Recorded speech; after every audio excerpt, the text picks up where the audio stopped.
நமக்கு இருக்கிற சென்சஸ்லேயே வந்து டேஸ்ட் சென்ஸ் தான் வந்து ரொம்ப மோஸ்ட் ப்ளஷரபிள் டேஸ்ட்டாக இருக்குது அப்படின்னு ஒரு சென்டென்ஸ் கொடுத்துட்டு அந்த டேஸ்ட்டுக்கான காரணமாக இருக்கிற அந்த ரிசெப்டாரோட ஸ்ட்ரக்சரை டயக்ராமோட வந்து டிஸ்கிரைப் பண்ண சொல்லியிருக்காங்க. ஓகேவா? ஸோ ஃபர்ஸ்ட் என்ன சென்டென்ஸ் கொடுத்துருக்காங்களோ அதே ஒரு பாயிண்ட் தான் இருக்குது. Sense of taste is consider to be the most pleasurable of all senses அப்படின்னு எழுதிட்டு அதுக்கப்புறமா நம்ம டேஸ்ட்லாம் எது டேஸ்ட்னாலே நமக்கு டங் தான். ஸோ அந்த பாயிண்ட் வரும். Tongue is provided with many small projections called papillae. டங்கில் நிறைய சின்ன சின்ன ப்ரொஜெக்ஷன்ஸ் இருக்கும், நமக்கே பார்த்தாலே தெரியும். அதுதான் வந்து டங்கை எப்படி ஆக்குதுன்னா ஒரு அப்ராசிவ் ஃபீல் கொடுக்குது. டங்குக்கு அப்ராசிவ் ஃபீல் அப்படின்னா ஒரு மாதிரி ரஃபான ஃபீல். ஏன்னா நம்ம டங்கை பார்க்குறப்ப நமக்கு தெரியும் அது சின்ன சின்ன ப்ரொஜெக்ஷன்ஸ் பம்ப்ஸ் நிறைய இருக்கும். அதை பார்க்குறப்ப நமக்கு வந்து ஒரு மாதிரி சொர ரஃபாக நமக்கு தெரியும். அதுதான் அப்ராசிவ் ஃபீல். ஓகேவா? அதுக்கு காரணம் அந்த பேபிலே தான். Okay, taste buds are located mainly அந்த பேபிலே. நமக்கு நாக்கு நீட்டினாலே இந்த பம்பா இருக்கும், அதுதான் நம்ம டேஸ்ட் பட்ஸ் நினைச்சோம். அது பேபிலே, அதுல தான் வந்து அது மேல தான் வந்து டேஸ்ட் பட்ஸ் வந்து இருக்கும் ஆன் த பேபிலே. ஓகேவா? Which are scattered over the entire tongue surface. இது நம்மளே எழுதலாம், அது டங்கில் ஸ்கேட்டர் ஆகிருக்கும் அந்த சர்ஃபேஸ்ல. ஓகேவா? Most taste buds R scene in on the tongue. அதிகபட்சமான டேஸ்ட் பட்ஸ் நம்ம டங்கில் தான் இருக்கும். இது வந்து நமக்கு ஒரு புது விஷயம். Most taste buds R scene on the tongue, அதுதான் நமக்கு தெரியும். ஆனால் சிலதெல்லாம் எங்கேயும் ஸ்கேட்டர் ஆகிருக்கு.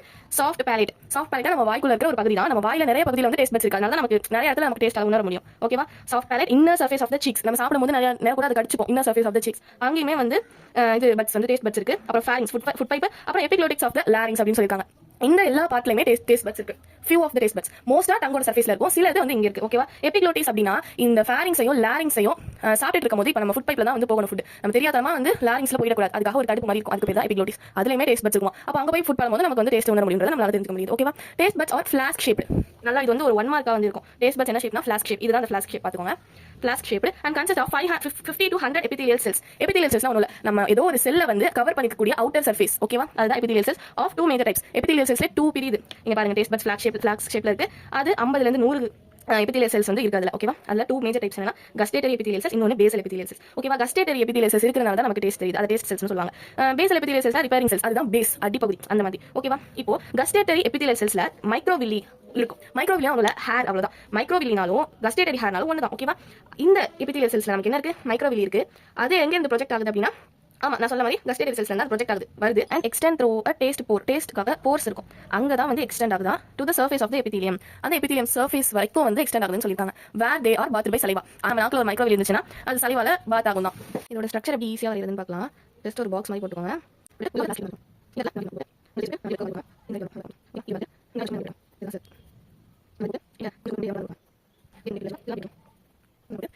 இந்த இடத்துல மீட் ஆகுதுல, இதுதான் கஸ்டேட்டரி ஹேர்ஸ். இந்த மாதிரி போட்டுக்கோல நிறையா. இதுதான் வந்து stratified squamous epithelium of tongue. Tongue வந்து இந்த மாதிரி எபிதீலியம் தான் மேடப் ஆயிருக்கு. ஸ்ட்ராட்டிஃபைடு ஸ்குவாமஸ் எபிதீலியம் தான் நம்ம படிச்சிருப்போம். டேஸ்ட் போர் இருக்கு பாருங்க. கரெக்டா இந்த இடத்துக்கிட்ட இருக்கு டேஸ்ட் போர்ஸ். ஓகேவா? ஒரே ஒரு டேஸ்ட் பட்டோட ஸ்ட்ரக்சர் தான். ஓகேவா? அப்போ டேஸ்ட் போர் ஒண்ணே ஒன்று தான் இருக்கும்.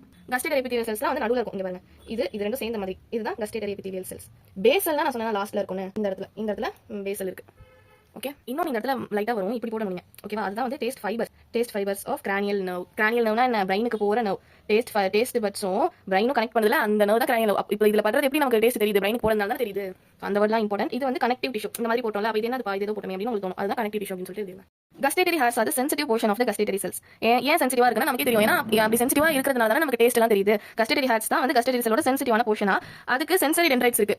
சென்சரி டென்ட்ரைட்ஸ் இருக்கனால நம்மளால டேஸ்ட் உணர முடியுது. which send signal to the brain. ஓகேவா? அந்த சென்ஸ் டென்ட்ரைட்ஸ் என்ன பண்ணும் அப்படின்னா சிக்னல் சென்ட் பண்ணும். அது எதுக்கு? பிரைனுக்கு. ஏன்னா இப்போ நம்ம காரமா வந்து சாப்பிடுறோம் அப்படின்னா அது காரம்ன்றது நமக்கு எப்படி தெரியுது? அந்த ஃபுட் வந்து நம்மளுடைய இந்த ஹேர்ல பட்டு அதுல இருக்கிற சென்சரி டென்ட்ரைட்ஸ் வந்து பிரைனுக்கு சிக்னல் அனுப்பும். அப்போதான் பிரைன் வந்து இது காரம் அப்படின்னு திரும்பி நமக்கு மெசேஜ் கொடுக்குற மூலமா நமக்கு காரமா இருக்கு அப்படின்றத நம்மளால உணர முடியுது. The basal cells that act as stem cells. basal cells தான் என்னவா இருக்குன்னா ஸ்டெம் செல்ஸ். அது நல்லா பாத்துக்கோங்க. புதுசா நிறைய கஸ்டேட்டரி செல்ஸை உருவாக்குறதுக்கு மெயினான காரணம் பேசல் செல்ஸ் தான்.